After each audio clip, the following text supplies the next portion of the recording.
Hello everyone, this is me Savia है और मैं आपके लिए लेके आई हूँ एक और रीडिंग जो कि होगी for who ever needs it. Topic reading का रहेगा उन लोगों के लिए जो जानना चाहते हैं कि आपके पर्सन की आपको लेकर ट्रू इंटेंशंस क्या हैं।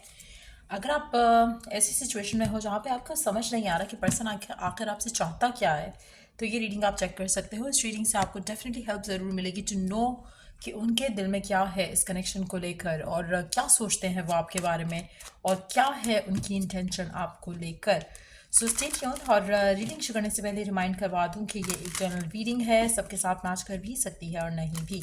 सो जो बातें जो मैसेजेस मैच करते हैं आप उन मैसेजेस को पिक करो और बाकी सब को छोड़ दो। अगर आप पर्सनल रीडिंग्स चाहते हो पेपॉल से इजी पैसे पेमेंट कर सकते हो, सिर्फ तभी रीच आउट करो ताकि आपका भी टाइम वेस्ट नहीं हो और मेरा भी। सो लेट्स सी क्या है आपके पर्सन की ट्रू इंटेंशंस आपको लेकर, क्या है उनके दिल में दिमाग में आपको लेकर। लेट्स सी क्या है ट्रू इंटेंशन आपके पर्सन की।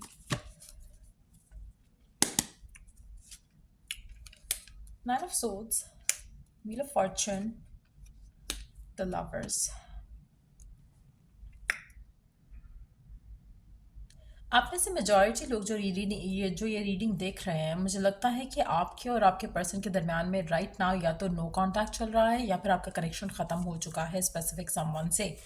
गिवन सिचुएशन में टू बी ऑनेस्ट, जो भी स्पेसिफिक समवन है इसको आपसे रिलेटेड साइंस और मैसेजेस मिल रहे हैं ना। इस सिचुएशन को देखते हुए सीम्स लाइक कि पर्सन को लगने लगा है कहीं ना कहीं कि शायद you are the one for them, but at the same time क्योंकि आप लोग शायद नो कांटेक्ट की सिचुएशन में हो के मेजॉरिटी लोग, मुझे लगता है कि आपका पर्सन उन साइंस उन मैसेजेस को अंडरस्टैंड करते हुए भी इग्नोर करेगा। मेजॉरिटी लोगों के लिए मुझे लगता है कि आपका पर्सन ग्रेजुअली एक्सेप्टेंस वाली सिचुएशन में आएगा कि हाँ ठीक है, ये कनेक्शन इंपॉर्टेंट है, ठीक है ये फीलिंग्स उसकी आपको लेकर हैं और उसको एक्सेप्ट करना चाहिए, कन्फेस करनी चाहिए अपनी फीलिंग्स आपसे। लेकिन मुझे लगता है कि गिवन सिचुएशन में अगर तो आप राइट नाउ नो कांटेक्ट में हो तो यू आर वेरी क्लोज कि पर्सन आपसे अपने दिल की बात कहते हुए कनेक्शन में अपना एक स्टेप आगे बढ़ाए आपकी तरफ। एक चीज़ मैं यहाँ पे मेंशन करूँगी, आप ऐसे वो लोग जो कांटेक्ट में नहीं हैं उनके लिए गुड न्यूज़ बहुत ज़बरदस्त किस्म की आने वाली है इस इंसान की तरफ से, क्योंकि ये जो चीज़ें इग्नोर करता आया है या करता रहा है या कर रहा है स्टिल, ये उन चीज़ों से भागना बंद कर देगा और अपनी फीलिंग्स को एडमिट करते हुए कन्फेस करते हुए आपकी तरफ स्टेप लेगा। अगर आप इन टच हो इस इंसान के साथ तो मुझे लगता है कि आपको इसको कन्विंस करने की बजाय कि ये आपसे प्यार करता है या ये पूछने की बजाय कि क्या चाहते हो मुझसे रिलेशनशिप में, कोशिश करो कि आप इस इंसान से कोई बात ना करो फ्यूचर को लेकर, कनेक्शन के आगे कहाँ जाएगा क्या होगा फ्यूचर में, कोई इस तरह की बात नहीं करो। इस इंसान को ऑलरेडी जब हम ये रीडिंग कर रहे हैं तो इसके माइंड में कहीं ना कोई चीज़ इसको ये फील कराती है कि शायद यू आर द वन। चाहे जो भी ब्लॉक्स हैं, चाहे जो भी ऑब्स्टेकल्स हैं, ये पर्सन उनसे हट कर, उनसे ऊपर निकल कर इसके इमोशन जो हैं इसको सोचने पे मजबूर कर रहे हैं आपके बारे में। सो कहीं ना कहीं मुझे लगता है कि ये पर्सन अपने इमोशन से ज़्यादा टाइम भाग नहीं पाएगा और इंटेंशन जो इसकी हैं आपको लेकर वो क्लियर होंगी। टू बी ऑनेस्ट मुझे लगता है कि शायद राइट नाउ गिवन सिचुएशन में इसको समझ नहीं आ रहा है कि ये आपसे क्या चाहता है, लेकिन कहीं ना कहीं जो इसको इशारे मिल रहे हैं, साइंस मिल रहे हैं डिवाइन की तरफ से, वो इसको आपकी तरफ पुश कर रहे हैं और मुझे लगता है कि ये इन चीज़ों को फाइनली एक्सेप्ट करेगा। इसको 10 से 15 दिन का टाइम शायद और लगेगा इस पर्सन को अपने इन इमोशंस को अंडरस्टैंड करने में और ये डिसीजन बनाने में कि हाँ इसको आप चाहिए, क्योंकि कहीं ना कहीं ये अभी उस कश्मकश में है या इनडिसाइसिवनेस में है जहाँ पर इसको समझ नहीं आ रहा अपनी ट्रू फीलिंग्स को लेकर आपके साथ। तो वो चीज़ें इसको बहुत जल्द क्लियर होने लग जाएंगी और मुझे लगता है कि इसमें डिवाइन बहुत ज़्यादा रोल प्ले करेगा। सो कोशिश करो कि आपका connection with the divine stay strong और आपका फेथ जो डिवाइन के ऊपर है वो स्ट्रांग रहे, क्योंकि जितना ज़्यादा स्ट्रांग रहेगा फेथ आपका डिवाइन के ऊपर उतना स्मूथली और एफर्टलेसली ये पर्सन जो है अपनी फीलिंग्स का इजहार करते हुए आपकी तरफ एक्शन लेगा। जो भी रास्ते में रुकावटें थी, ब्लॉक्स थे, वो खुद हट जाएंगे और आप अपने पर्सन के साथ एक नया चैप्टर जो है वो शुरू कर सकोगे।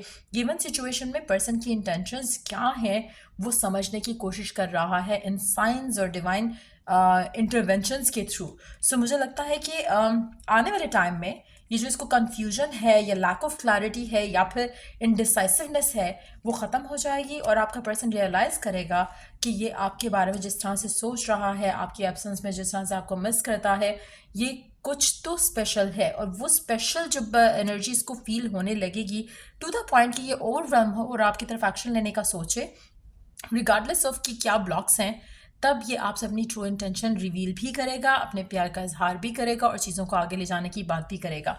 आप दोनों के दरमियान में जो भी ब्लॉक्स हैं राइट नाउ, मुझे लगता है कि पर्सन उन चीज़ों को लेकर अपसेट है राइट नाउ गिवन सिचुएशन में, और ये सारी चीज़ों को कैलकुलेटिव वे में देखते हुए कोई डिसीजन लेगा आपकी तरफ। सो मुझे लगता है कि आने वाले कुछ दिनों में, लाइक मैक्सिमम 2 वीक्स का टाइम, जैसे मैंने कहा 10 से 15 दिन का टाइम लग सकता है, मुझे लगता है कि ये पर्सन आपकी तरफ एक्शन ज़रूर लेगा और आपको अपनी फीलिंग्स रिवील ज़रूर करेगा, चाहे इन टच हो चाहे आउट ऑफ टच हो। लेकिन जो लोग आउट ऑफ टच हैं उनके लिए मुझे लगता है कि एक बहुत स्ट्रॉन्ग एक्सप्रेशन जो है आपको पर्सन के एंड से मिलेगा। शायद वो इसलिए भी स्ट्रांग होगा क्योंकि राइट नाउ आप नो कांटेक्ट में हो और आपको नहीं पता कि पर्सन क्या फील कर रहा है आपके लिए, तो एक वो भी एक सरप्राइज की तरह हो सकता है। अगर इन टच हो तब भी आपको एक strong sense of giving in to the connection जो है वो आपको आपके पर्सन की तरफ से आता दिखेगा। सो बहुत कुछ बदलने वाला है इस रिलेशनशिप में आपके और आपके पर्सन के दरमियान में। पर्सन अनएक्सपेक्टेडली अपनी फीलिंग्स का इजहार करेगा और काफ़ी टाइम से वो आपके बारे में, इस कनेक्शन के बारे में सोच रहा है from a different perspective, from a fresher perspective. So मुझे लगता है कि आने वाले टाइम में इसको क्लियर हो जाएगा कि इसको आपके साथ क्या चाहिए। मेजॉरिटी लोगों के लिए ये आपके साथ अपना रिश्ता आगे ले जाने की बात करेगा आने वाले टाइम में। लेट्स सी कि गिवन सिचुएशन में आपके लिए गाइडेंस क्या है, गिवन सिचुएशन में आपको क्या अंडरस्टैंड करने की ज़रूरत है और क्या करने की ज़रूरत है। Let's C.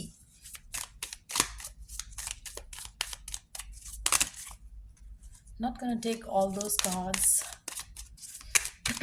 गिवन सिचुएशन में आपको क्या करने की ज़रूरत है और क्या अंडरस्टैंड करने की ज़रूरत है।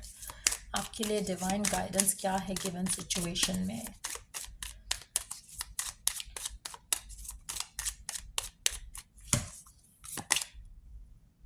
See your seeds grow. मुझे लगता है कि आपको सिर्फ और सिर्फ आपकी इंटेंशन सेट करने की ज़रूरत है और देन ट्रस्ट रखना, फेथ रखना डिवाइन टाइमिंग के ऊपर, इस सब की ज़रूरत है आपको।